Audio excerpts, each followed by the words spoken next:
بے شمار درود و سلام ہو ہمارے پیارے آقا محمد صلی اللہ علیہ وسلم کی ذات اقدس پر۔ اگر ایک مسلمان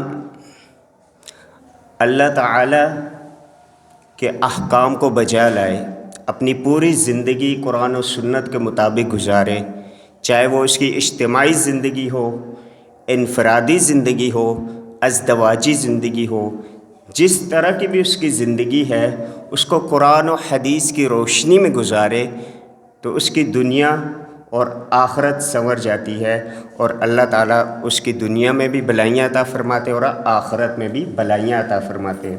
اس کے برعکس اگر کوئی شخص قرآن و حدیث کے فارمولوں کو مد نظر نہ رکھے اور قرآن و حدیث میں جو اصول رب تعالیٰ نے اور اللہ کے پیارے محبوب صلی اللہ علیہ وسلم نے ہمیں عنایت فرمائے کہ اس طور طریقے سے تم نے زندگی گزارنی ہے، چاہے اجتماعی زندگی ہے، ازدواجی زندگی ہے، کسی طرح کی بھی زندگی ہے، تو اگر اس کے مطابق انسان نے زندگی نہ گزاری تو اس کی دنیا بھی برباد ہو جاتی ہے اور آخرت بھی برباد ہو جاتی ہے۔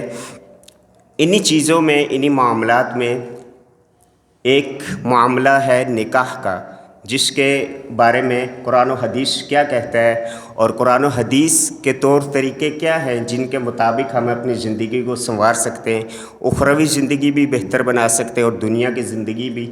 لیکن اگر اس کے برعکس کام کریں گے، یعنی قرآن و حدیث کو فراموش کر دیں گے اور اپنی زندگی ان اصولوں کے مطابق ہم گزارنے کی کوشش نہیں کریں گے، تو ہماری جو اس کا نتیجہ ہوگا وہ بھیانک ہوگا اور وہ پچھتاوے کے علاوہ ہمارے پاس کچھ نہیں بچتا۔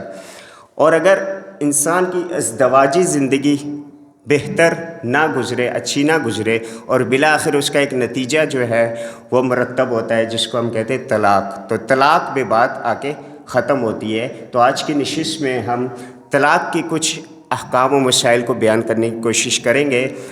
اس کی ایک وجہ تو یہ ہے کہ ہمارا جو ٹاپک مضمون چل رہا ہے اسی سے جو ریلیونٹ اور اسی سے جو متعلق یہ چیز ہے، اور دوسری بات یہ کہ طلاق کے معاملے میں ہمارے معاشرے میں بالکل جو ہے لوگ جو ہے نابلد ہیں، انہیں نہیں معلوم کہ طلاق کسے کہتے ہیں، دی کیسے جاتی ہے، اس کے طور طریقے کیا ہیں، شرعی اصول و ضوابط کیا ہیں۔ تو اللہ تعالیٰ سے دعا ہے کہ مجھے حق بات کہنے کی، ہم سب کو ان باتوں کو سمجھنے کے بعد عمل کرنے کی توفیق عطا فرمائے۔ اسلامی شریعت نے اس طلاق کو، یہ جو لفظ طلاق ہے یا یہ جو معاملہ عمل طلاق ہے، اس کو پسند نہیں فرمایا۔ ایک روایت میں ہے ابغض الحلال الی اللہ الطلاق، اور اگرچہ یہ حدیث ضعیف ہے لیکن بہت ساری دوسری احادیث سے مل کر اسے قوت ملتی ہے، جس کا مفہوم یہ ہے کہ اللہ تعالیٰ کے ہاں جو ناپسندیدہ چیز، حلال چیزوں میں سے ناپسندیدہ چیز ہے، ان میں ایک طلاق ہے۔ تو طلاق اللہ تعالیٰ کو پسند نہیں ہے۔ یہ ایک اللہ تعالیٰ نے ایک جو ہے سد باب ایک مقرر ہمارے لیے فرما دیا، ایک طریقہ ہمیں مہیا فرما دیا کہ بھئی میاں بیوی میں اگر نباہ نہیں ہو سکی یا آپس میں ان کی زندگی نہیں گزر سکتی تو بالآخر ایک طریقہ ہونا چاہیے جن سے وہ علیحدگی اختیار کر لیں، سیپریٹ ہو جائیں۔ تو طلاق کے معانی کیا ہیں شریعت میں؟ لغوی طور پہ طلاق جو ہے بندھن کو کھول دینے کو کہتے ہیں۔ کسی چیز کو کھول دینا یا بندھن کو کھول دینا، اسے طلاق کہتے ہیں، اور یہ مشتق ہے اطلاق سے، جس کا معنی ہے چھوڑ دینا یا ترک کر دینا۔ تو ظاہر ہے جب انسان اپنی زوجہ کو طلاق دیتا ہے تو گویا وہ اسے چھوڑ دیتا ہے، اسے کیا کرتا ہے؟ ترک کر دیتا ہے۔ اور اسی طرح شرعی طور پر نکاح کی گرہ کو کھول دینا یا نکاح کا جو کانٹریکٹ تھا، ایگریمنٹ تھا، معاہدہ تھا، اسے چھوڑ دینا، اسے ختم کر دینا، اسے کہتے ہیں طلاق۔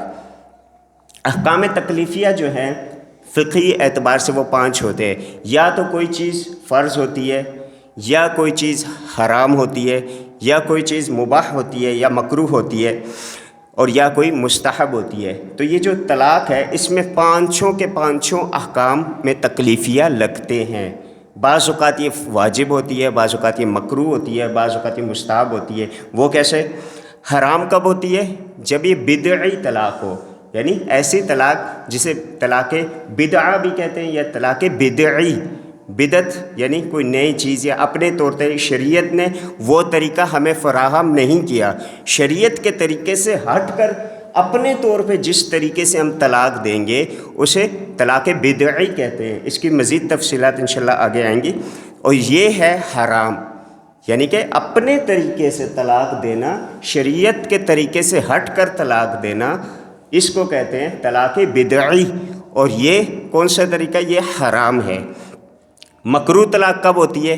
کہ جب کوئی شوہر اپنی زوجہ کو بغیر کسی سبب کے، یعنی اس کا اخلاق بھی اچھے ہیں، اس کی سیرت بھی اچھی ہے، اس کا دین بھی اچھا ہے، ہر لحاظ سے بیوی جو ہے صالحہ ہے، پھر بھی بلا وجہ اسے طلاق دے دیتا ہے، تو یہ ناپسندیدہ ہے، شریعت اسے پسند نہیں کرتی۔ ایسا نہیں کہ طلاق نہیں ہوگی، لیکن شریعت اس فعل کو پسند نہیں کرتی۔ تیسرے نمبر پہ واجب طلاق۔ واجب کب ہوتی ہے؟ کہ جب میاں بیوی آپس میں صلح کی کوشش کرتے ہیں لیکن صلح ناکام ہو جاتی ہے، دونوں فیملی و خاندان کے سربراہ آپس میں مل بیٹھ کے انہیں سمجھانے کی کوشش کرتے ہیں، پھر کچھ دنوں بعد دوبارہ لڑائی جھگڑوں پہ بات آ جاتی ہے، دوبارہ طلاق پہ بات آ جاتی ہے، تو ایسی صورت کی جو طلاق ہے یہ واجب ہے۔ جب دونوں خاندانوں کے بڑے افراد نے بھی دیکھ لیا کہ یہ جو لڑکا لڑکی ہیں یہ آپس میں نباہ نہیں کر سکتے، نہیں رہ سکتے، اب انہیں آپس میں جو ہے الصاق رکھنا اور آپس میں بندھن میں جڑے رہنے، زبردستی جوڑ کے رکھنا یہ جائز نہیں ہوگا، بلکہ اس صورت میں واجب ہے کہ ان کی طلاق کرا دی جائے تاکہ مزید مفاسد جو ہے، مفسدے اور فتنوں کا خدشہ باقی نہ رہے۔ اسی طرح چوتھے نمبر پہ مستحب طلاق، کہ عورت اگر شرعی احکام کی پابند نہیں، جیسے نماز میں سستی کرتی ہے، شوہر کے کہنے کے باوجود جو ہے وہ اس کی فرما برداری نہیں کرتی، تو ایسے معاملات میں عورت کو طلاق دے دینا یہ مستحب ہے، یعنی بہتر ہے کہ اس سے کنارہ کش کر لیا جائے۔ اور پانچویں نمبر پہ جائز طلاق ہے کہ جب مرد عورت کو کسی برے اخلاق کی وجہ سے طلاق دے دے تو یہ اس کے لیے جائز ہے، نہ دے تب بھی صحیح ہے اور دے دے تب بھی یہ اس کے لیے جائز ہے۔ قرآن و حدیث میں بے شمار مقامات پر ان کے دلائل مذکور ہیں کہ طلاق دینا یہ شرعی مرد کا حکم ہے، جیسے کہ رب تعالیٰ نے سورہ بقرہ میں ارشاد فرمایا لا جناح علیکم ان طلقتم النساء ما لم تمسوہن، اور کہیں پر فرمایا الطلاق مرتان، طلاق 2 مرتبہ ہے۔ اسی طرح احادیث میں بے شمار روایات مذکور ہیں کہ طلاق جو ہے وہ مرد کی طرف سے دی جاتی ہے۔ ابو داؤد اور مسند احمد کی روایت ہے، لقید بن صبرہ رضی اللہ عنہ بیان کرتے ہیں کہ انہوں نے اپنی بیوی کی بدزبانی کی وجہ سے جو ہے انہیں طلاق دی۔ جب انہوں نے یہ شکایت لے کے نبی صلی اللہ علیہ وسلم کے پاس پہنچے کہ میری بیوی جو ہے زوجہ بدزبان ہے، آگے سے زبان چلاتی ہے، تو آپ نے فرمایا فَإِذَنْ طَلِّقْهَا، تو پھر اسے طلاق دے دو۔ اور اسی طرح عائشہ رضی اللہ عنہ سے روایت ہے لا طلاق ولا عتاق فی اغلاق، ابو داؤد کی روایت ہے کہ آزادی اور طلاق نہیں ہوتی عتاق اغلاق میں۔ اغلاق کیا کہتے ہیں؟ اغلاق کے 2 مفہوم علماء نے بیان کیے ہیں کہ زبردستی کی طلاق۔ بعض اوقات ہمارے معاشرے میں ایسا بھی ہوتا ہے کہ لڑکی کے خاندان والے یہ چاہتے ہیں کہ بھائی یہ جو جہاں پہ ہماری لڑکی ہے تو یہ شوہر اس کے ساتھ اچھا نہیں رہتا، اچھا برتاؤ نہیں کرتا وغیرہ وغیرہ، تو گن پوائنٹ پہ جو ہے زبردستی اپنی بیٹی کو طلاق دلواتے ہیں۔ اور شریعت کیا کہتی ہے کہ ایسی طلاق واقع نہیں ہوتی، لا طلاق ولا عتاق فی اغلاق، اغلاق میں طلاق نہیں ہوتی، یعنی زبردستی کی طلاق واقع نہیں ہوگی۔ اور دوسری اغلاق کے معنی ہے شدید غصے میں۔ ویسے طلاق عام طور پہ تو غصے میں ہی دی جاتی ہے، اکثر ہمارے معاشرے میں جو طلاق دی جاتی ہے وہ کیوں دی جاتی ہے؟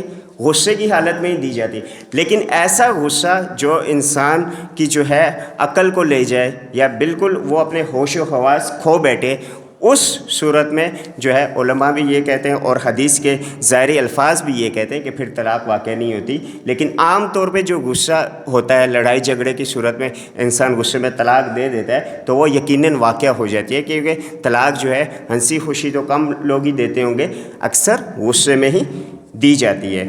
اسی طرح ابن عباس رضی اللہ عنہ کی بخاری کی روایت ہے کہ آپ صلی اللہ علیہ وسلم نے ارشاد فرمایا طلاق السکران والمستکرہ لیس بجائز، کہ نشے کی حالت میں دی ہوئی طلاق اور اسی طرح زبردستی کی طلاق، یا جو طلاق دینے والا ہے مرد ہے وہ نہیں چاہتا کہ طلاق دے لیکن اس کے گن پوائنٹ پہ یہ زبردستی کی طلاق دلوائی جائے، تو ان دونوں صورتوں میں طلاق واقع نہیں ہوگی، یہ طلاق جائز نہیں ہے۔ ایک تو انسان نشے کی حالت میں ہو، کیونکہ نشے کی حالت میں تو رب تعالیٰ نے نماز کے قریب جانے سے بھی لا تقربوا الصلاۃ وانتم سکارى، کیونکہ اسے معلوم ہی نہیں ہوتا کہ بھئی میں پڑھنے کیا جا رہا ہوں، تو جب طلاق دے گا نشے کی حالت میں تو اسے کیا پتا کہ وہ طلاق دے رہا ہے کیا کر رہا ہے۔ نشے کی حالت میں طلاق واقع نہیں ہوتی، اور اسی طرح جبراً زبردستی کی دلائی ہوئی طلاق یہ واقعہ نہیں ہوتی۔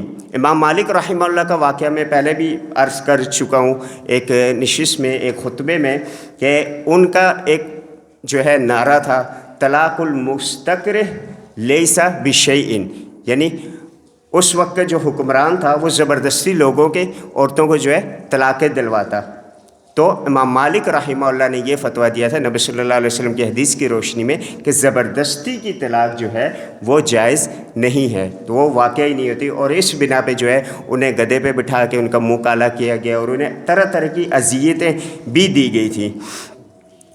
اسی طرح مذاق میں دی ہوئی طلاق کا کیا حکم ہے؟ اگر ایک انسان، ہمارے معاشرے میں ظاہر ہے میاں بیوی بعض اوقات مذاق میں بھی ہوتے ہیں، تو مذاق میں اگر کوئی شوہر اپنی بیوی کو طلاق دے دیتا ہے تو اس کا کیا حکم ہے؟ وہ واقع ہو جائے گی، مذاق میں دی ہوئی طلاق وہ واقع ہو جاتی ہے، جیسے کہ اللہ کے نبی صلی اللہ علیہ وسلم نے ارشاد فرمایا، ابو داؤد کی روایت ہے ثلاث جدہن جد وہزلہن جد النکاح والطلاق والرجعہ، تین چیزیں وہ سنجیدگی حالت میں ان کا حکم سنجیدگی والا ہی ہے، یعنی واقع ہو جائیں گی، اور مذاق کی حالت میں بھی ان کا حکم سنجیدگی والا ہی ہے۔ وہ کیا چیزیں؟ النکاح، اگر مثال کے طور پہ دو خاندان ہیں، وہ اپنے چھوٹے بچوں کو بھائی تیار کر کے، اچھا ایک چیز یاد رہے کہ لڑکی اگر نابالغہ بھی ہو تو اس کا نکاح جائز ہے، اس کا نکاح ہو جاتا ہے، ٹھیک ہے۔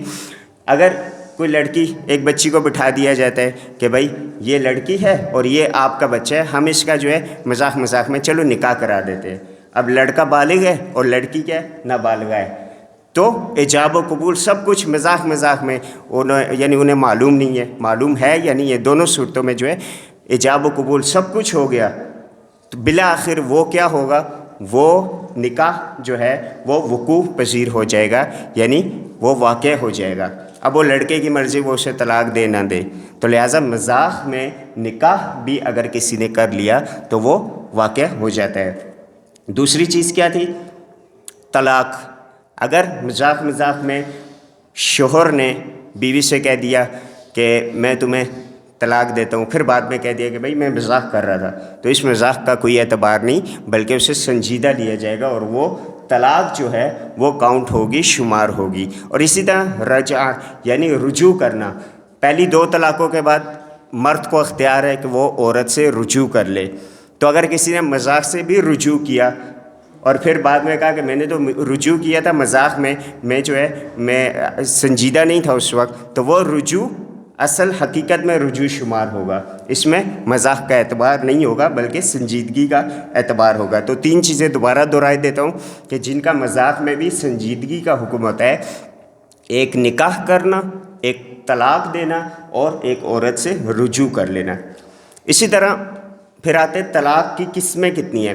طلاق کی عام طور پہ بنیادی طور پہ دو قسمیں ہیں، دو قسمیں ہیں۔ طلاق سنی، یہ سنت سے نکلا ہے، سنت طریقے سے طلاق دینا، اسے کہتے ہیں طلاق سنی، اور دوسرا ہے طلاق بدعی، یعنی بدعت، سنت کی اپوزٹ یا مخالفت میں کیا آتا ہے؟ بدعت۔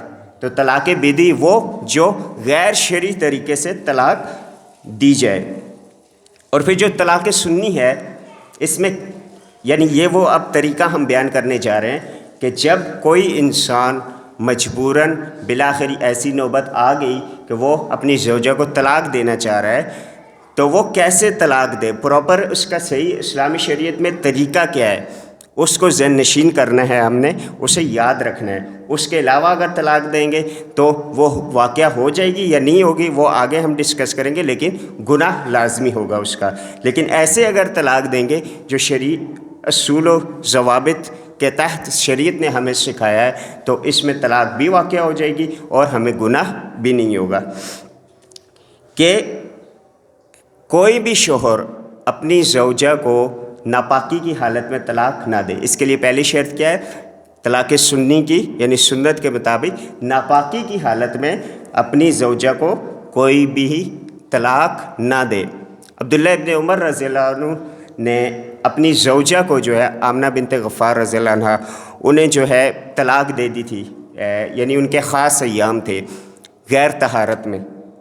تو حضرت عمر رضی اللہ عنہ نے یہ معاملہ لے کے نبی صلی اللہ علیہ وسلم کی خدمت میں عرض کیا، تو آپ صلی اللہ علیہ وسلم نے ارشاد فرمایا مُرْهُ فَلْيُرَاجِعْهَا، اسے حکم دو کہ وہ اس سے رجوع کر لے۔ یعنی یہ جو طلاق اس نے دے دی، آپ ناراض ہوئے اور آپ نے فرمایا کہ اب اس سے رجوع کر لو۔ تو معلوم ہوا کہ غیر پاکی کی حالت میں عورت کو طلاق نہیں دینی۔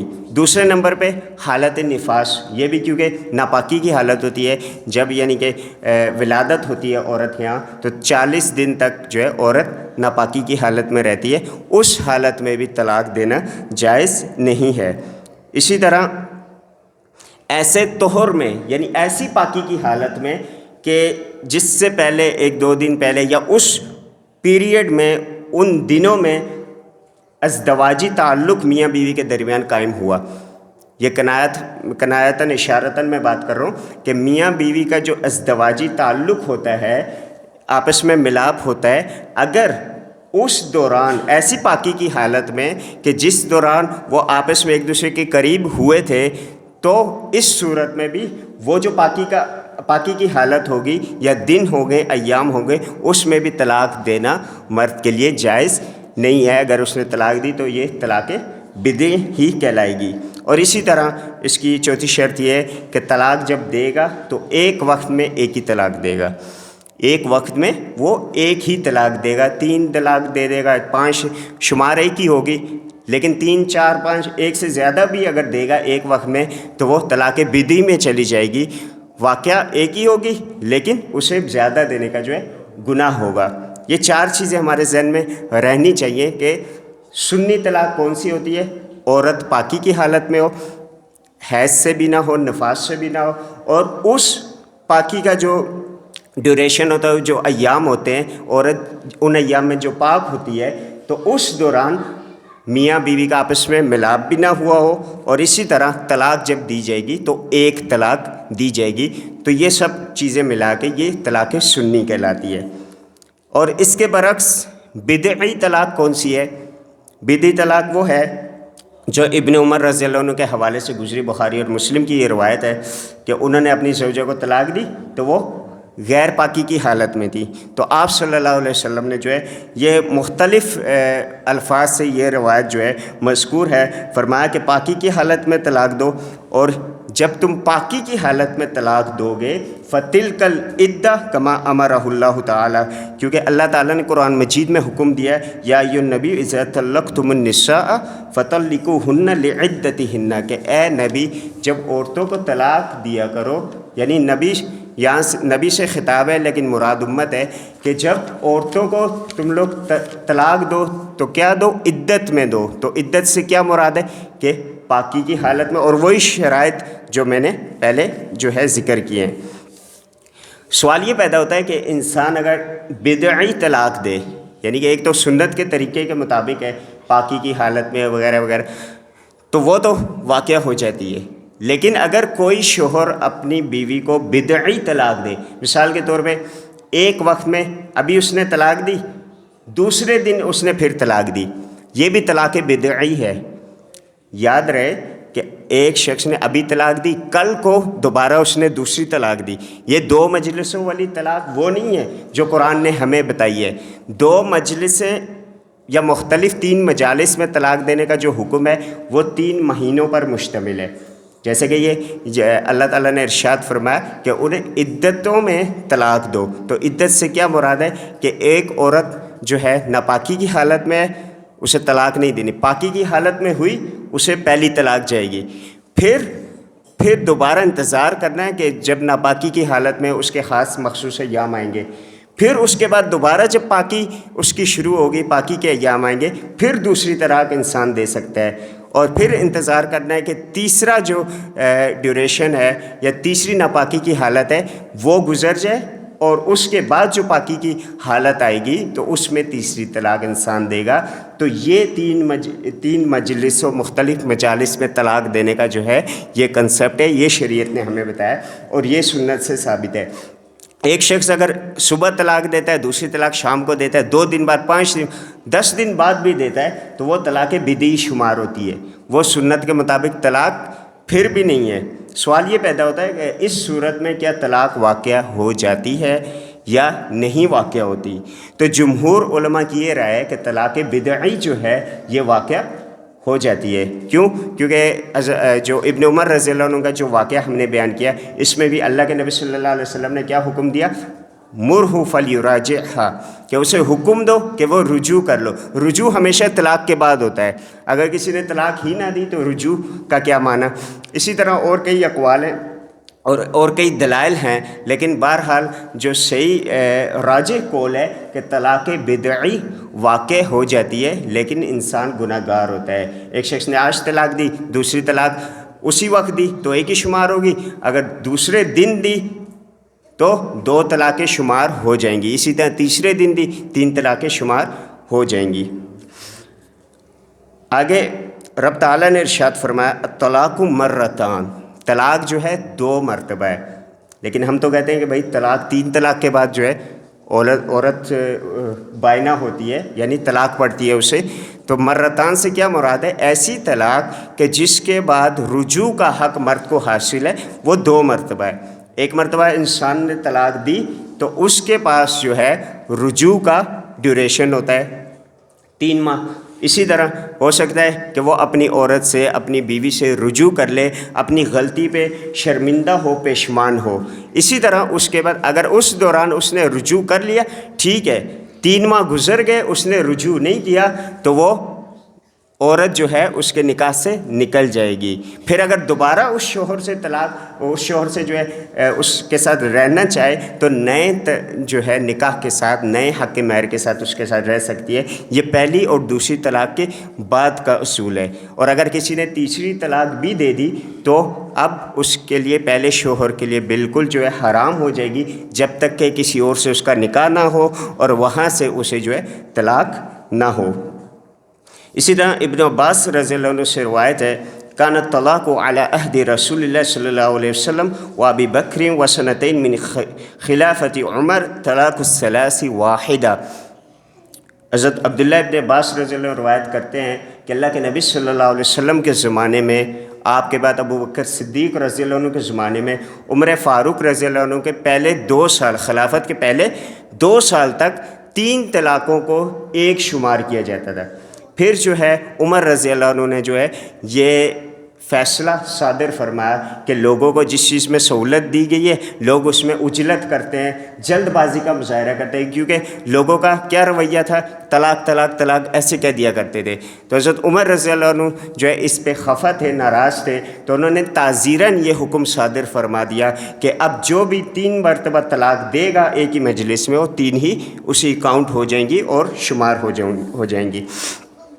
اسی طرح ابو رکانہ رضی اللہ عنہ نے 3 طلاقیں اپنی زوجہ کو دیں تو اللہ کے نبی صلی اللہ علیہ وسلم نے جب ان سے پوچھا کہ کیا تم نے 3 طلاقیں دی، انہوں نے کہا ہاں، تو آپ نے فرمایا انہا واحدہ، یہ جو 3 طلاقیں تم نے دی یہ ایک ہی ہے۔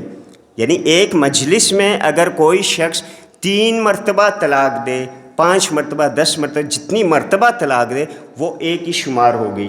یہ اللہ کے نبی صلی اللہ علیہ وسلم کے زمانے میں، ابو بکر صدیق رضی اللہ عنہ کے زمانے میں اور عمر رضی اللہ عنہ کے خلافت کے پہلے 2 سال تک یہی معاملہ تھا۔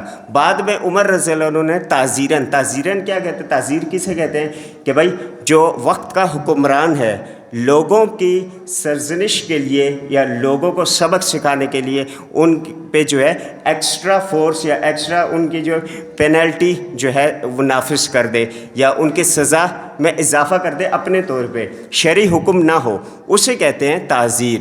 تو یہ عمر رضی اللہ عنہ کا اپنا فیصلہ تھا۔ ایک واقعے میں طلاق کی اطلاع ملی اللہ کے نبی صلی اللہ علیہ وسلم کو کہ کسی نے 3 طلاقیں اس طرح فوراً دے دیں، تو آپ صلی اللہ علیہ وسلم سخت ناراض ہوئے اور فرمایا ایلعب بکتاب اللہ وانا بین اظہرکم، کیا اللہ کی کتاب کے ساتھ کھیلا جا رہا ہے اور میں تمہارے درمیان ابھی تک موجود ہوں؟ یعنی میری موجودگی میں تم اللہ کی کتاب کے ساتھ کھلواڑ کر رہے ہو۔ اللہ کا کیسے حکم ہے کہ طلاق و مرتان، 1 مرتبہ 2 ہیں، پھر وقفہ ہوگا، پھر دوسری مرتبہ، پھر تیسری مرتبہ، لیکن تم لوگوں نے یہ سب کچھ کھیل بنایا ہوا ہے۔ تو آپ صلی اللہ علیہ وسلم سخت ناراض ہوئے۔ اچھا، یہاں پہ ایک سوال پیدا ہوتا ہے، بعض حضرات کی طرف سے یہ چیز بیان کی جاتی ہے کہ بھئی حضرت عمر رضی اللہ عنہ نے جب فیصلہ فرما دیا کہ 3 طلاقیں 3 ہی شمار ہوں گی، تو اب یہ اجماع امت ہو گیا۔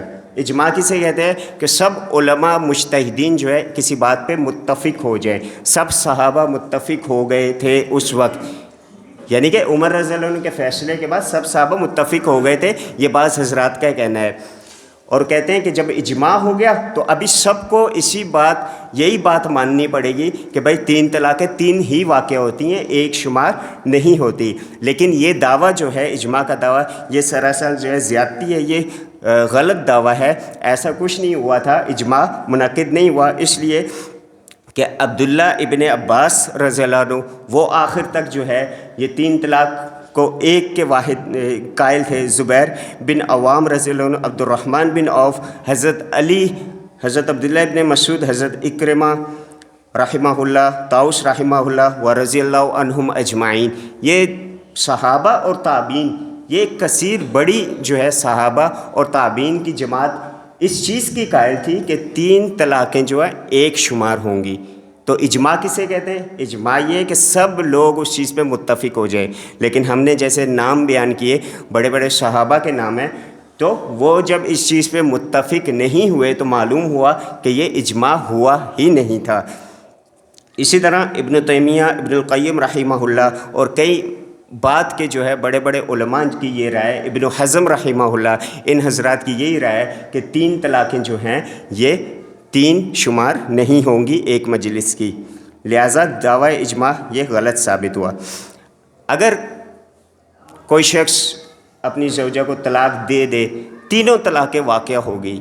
طلاق کے بارے میں عرض کر چکا ہوں کہ طلاق سنی کا طریقہ کیا ہے، صحیح شرعی طریقے سے طلاق دینا، اور اس کے علاوہ یہ بھی عرض کر چکا ہوں کہ آج کسی نے طلاق دی پھر کل طلاق دی، یہ بھی طلاق بدعی یا بدعت والی طلاق ہے، بلکہ 1 طلاق ابھی دینی ہے تو 1 طلاق جو ہے اگلے طہر میں پاکی کی حالت میں، پھر تیسری طلاق جو ہے اس سے اگلے طہر میں پاکی کی حالت میں، یہ شریعت کا طریقہ اصلی یہ ہے۔ لیکن اگر کسی نے آج طلاق دی پھر کل دی دوسری مجلس میں پھر تیسری میں، تو یہ طلاق واقع ہو جائے گی۔ لیکن اس کے بعد انسان بعض اوقات جو ہے شرمندہ ہوتا ہے، پشیمان ہوتا ہے کہ ہائے مجھ سے کیا غلطی سرزد ہو گئی، جو ہے ہم اچھی خوشی جو ہے ہنسی خوشی ہماری لائف گزر رہی تھی، زندگی گزر رہی تھی، لیکن ہم سے کیا سرزد ہو گیا۔ اس صورت میں جو ہے ایک اور جو ہے حرام کام کی طرف انسان چلا جاتا ہے، جس کو کہا جاتا ہے حلالہ۔ یعنی ہمارے معاشرے میں ایک حلالہ، یہ شرعی چیز نہیں ہے۔ حلالہ جو ہے قرآن مجید میں جس چیز کو بیان کیا گیا ہے اس کا طریقہ الگ ہے، اور ہمارے معاشرے میں سوسائٹی نے جس چیز کو اختیار کیا ہوا ہے اس کا طریقہ بالکل الگ ہے۔ وہ کیا ہے؟ جو شریعت ہمیں طریقہ بتاتی ہے وہ یہ ہے کہ ایک عورت طلاق یافتہ وہ چاہتی ہے کہ میں پہلے شوہر کی طرف واپس چلی جاؤں یا میں دوبارہ اس سے نکاح کروں، اس کی صورت کیا ہے؟ تو قرآن نے اس کی صورت یہ بیان کی حتیٰ تنکحہ زوجن غیرہ، کہ اس کے بعد اس کا کہیں اور نکاح ہوگا اور اس کو طلاق ہوگی، یعنی نئی جگہ جہاں پہ اس کا نکاح ہوا وہ شوہر اسے طلاق دے دے گا اور پھر یہ اپنے پہلے شوہر کی طرف واپس پلٹ سکتی ہے۔ یہ ایک سادہ سا جو ہے اسلامی شریعت کا اصول ہے۔ لیکن ہمارے معاشرے میں کیا ہوتا ہے؟ کہ اس سے پہلے شرط لگائی جاتی ہے کہ بھائی جو یہ بیٹی ہے، یہ بچی ہے، اس سے تم نکاح کرو، لیکن 1 مہینے بعد، 1 ہفتے بعد، 2 دنوں بعد اسے طلاق دینا۔ تو اگر پہلے سے یہ شرط لگا دی جائے کہ اسے طلاق دینا ہے تو یہ حلالہ کہلاتا، اور یہ وہ والا حلالہ ہے جس پہ اللہ کے نبی صلی اللہ علیہ وسلم نے لعنت فرمائی، جیسے ابو داؤد میں ہے لعن اللہ المحلل والمحلل لہ، کہ اللہ حلالہ کرنے والے اور حلالہ کروانے والے پہ لعنت فرماتا ہے۔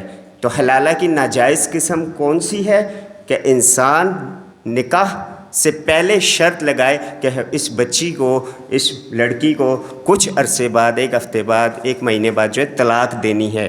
یہ حلالہ وہ ہے کہ جس کی شریعت نے مذمت کی ہے۔ لیکن اگر بغیر شرط لگائے اس کا نکاح ہو گیا اور پھر جو ہے نئے شوہر کے ساتھ اس کی بات نہ بنی، اور بغیر کسی، شروع میں اس کی نیت بھی نہیں تھی، ان دونوں نے گھر بسانے کی نیت سے شادی کی تھی، اور پھر بالآخر اس نے طلاق دے دی، تو یہ جو ہے یہ جائز ہے اور یہی مطلوب ہے، پھر وہ اپنے پہلے شوہر کی طرف لوٹ کے آ سکتی ہے۔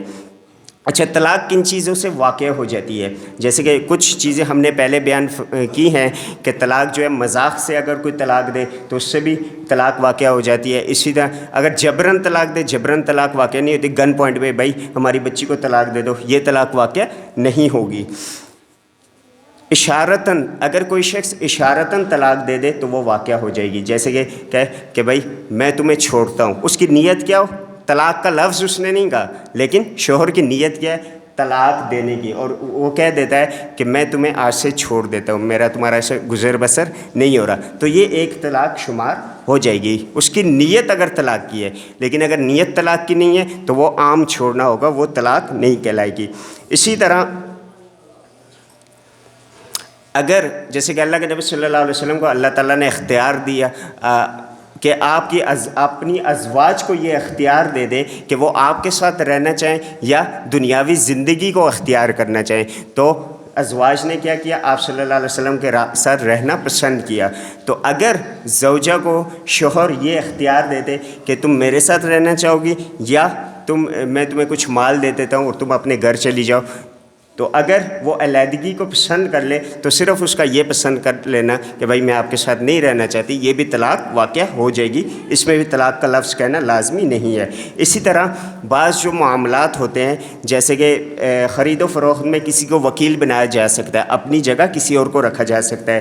اسی طرح طلاق میں کسی کو وکیل بنایا جا سکتا ہے، جیسے کہ اگر لڑکا اپنے والد کو بول دے کہ بابا میں باہر ملک کام پہ جا رہا ہوں، اگر میری بیوی پیچھے جو ہے آپ کو پسند نہ ہے یا آپ کی خدمت گزار نہ ہو، کوئی بھی واقعہ، تو میں آپ کو اختیار دیتا ہوں آپ اس کو طلاق دے دیں۔ تو اس صورت میں اکثر جو ہے جمہور کی رائے یہ ہے کہ طلاق واقع ہو جائے گی۔ کیوں؟ کیونکہ شوہر نے اپنا وکیل اپنے باپ کو، اپنے کسی بڑے کو بنا دیا ہے، اب اگر وہ طلاق دے دے گا اس کی بیوی کو تو یہ طلاق واقع ہو جائے گی۔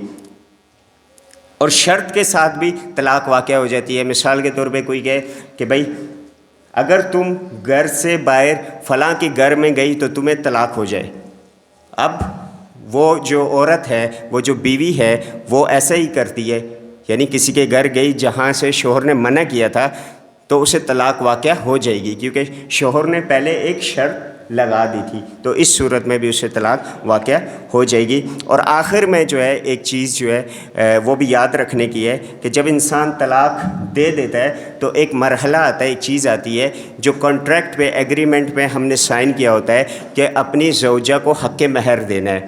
تو حق مہر معجل بھی ہوتا ہے، معجل بھی ہوتا ہے، یعنی فوراً دینے والا بھی ہوتا ہے، بعد میں بھی، اور فوراً جو ہے جب نکاح ہو رہا ہوتا ہے اس وقت حق مہر رکھ لیا جائے تب بھی جائز ہے، اور بعد میں یعنی کچھ عرصے بعد جو ہے اسے طے کر لیا جائے تب بھی جائز ہے، اس میں بھی کوئی مذائقہ نہیں۔ لیکن جب اگر کسی نے طلاق دے دی تو حق مہر دینا لازمی ہو جاتا ہے۔ البتہ اس کی 4 قسمیں ذہن میں ہمارے ہونی چاہیے، وہ یہ ہیں کہ حق مہر اگر مقرر کیا ہو، یعنی جب نکاح ہو رہا تھا یا اس کے بعد حق مہر مقرر ہو گیا کہ اتنا اتنا سامان یا اتنا حق مہر مرد کی طرف سے دیا جائے گا، اور میاں بیوی میں تعلق بھی قائم ہو گیا، میاں بیوی میں ازدواجی تعلق جو ہوتے ہیں وہ بھی قائم ہو گئے، اور حق مہر پہلے متعین بھی تھا، تو پھر طلاق جب وہ دے گا تو پورے کا پورا حق مہر جو ایگریمنٹ میں تھا وہ پورا ادا کرنا لازمی ہے۔ دوسرے نمبر پہ حق مہر مقرر نہیں ہوا، یعنی جب نکاح ہوا تو حق مہر نہیں لکھا گیا، حق مہر مقرر نہیں ہوا، متعین نہیں ہوا، اور تعلق بھی نہیں بنا، یعنی میاں بیوی کا آپس میں جو ازدواجی تعلق ہوتا ہے وہ بھی قائم نہیں ہوا، اس سے پہلے ہی شوہر نے کیا کیا، طلاق دے دی، تو عورت کو متع طلاق دیا جائے گا۔ متع طلاق کیا ہے؟ اگر کسی کو تفصیل مطلوب ہو تو سورۃ البقرہ کی آیت نمبر 235، 36، 37، یہ ہمارے پاس جو تفسیر احسن البیان ہے اس میں یہ چیزیں مذکور ہیں۔ تو متع طلاق کیا ہوتا ہے کہ اپنی استطاعت کے مطابق مرد جو ہے، کیونکہ اس نے طلاق دی ہے تو عورت جو ہے وہ ابھی ٹینشن میں ہے، پریشانی میں ہے، تو اپنی طرف سے جتنی اس کی استطاعت ہے اپنی جیب سے اس کے کچھ خرچ کے لیے کچھ رقم دے دے، جس سے وہ جو ہے تھوڑے دن گزار سکے اور اپنے آپ کو سنبھال سکے۔ اسے کہتے ہیں متع طلاق۔ یہ کوئی فکس نہیں ہے، ہر مرد اپنی مرضی کے مطابق دے گا۔ یہ کب؟ جب حق مہر بھی نہیں لکھا گیا کہ کتنا دینا ہے، اور اسی طرح آپس میں تعلق بھی قائم نہیں ہوا۔ دو چیزیں ہو گئی۔ تیسرے نمبر پہ اگر حق مہر مقرر ہے لیکن میاں بیوی کے درمیان تعلق قائم نہیں ہوا، تو جو حق مہر مقرر تھا کہ بھائی 1,00,000 حق مہر دوں گا، لیکن آپس میں تعلق قائم نہیں ہوا میاں بیوی کے، تو نصف حق مہر دینا مرد پہ لازمی ہے، نصف لازمی ہے، اور نصف جو ہے اس پہ کوئی مواخذہ نہیں، وہ دینا چاہے تو اس کی مرضی۔ اسی طرح چوتھے نمبر پہ اگر تعلق جو ہے میاں بیوی کے درمیان قائم ہو گیا لیکن حق مہر جو ہے وہ متعین نہیں تھا، وہ نہیں لکھا گیا تھا، تو مہر مثل دینا ہوگا۔ مہر مثل کیا ہوتا ہے؟ مہر مثل یہ ہوتا ہے کہ عرف عام میں اس سوسائٹی کو دیکھا جائے گا، وہاں رسم و رواج کے مطابق عورتوں کو جو مہر دیا جاتا ہے اس کے مطابق جو ہے عورت کو حق مہر دیا جائے گا۔ تو یہ 3-4 جو ہے حق مہر کی جو ہے تھوڑی تفصیلات تھیں، انہیں بھی کوشش کریں ہمارے ذہن میں رہیں۔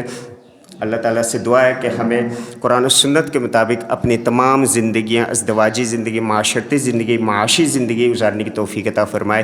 وآخر دعوانا ان الحمد للہ رب العالمین۔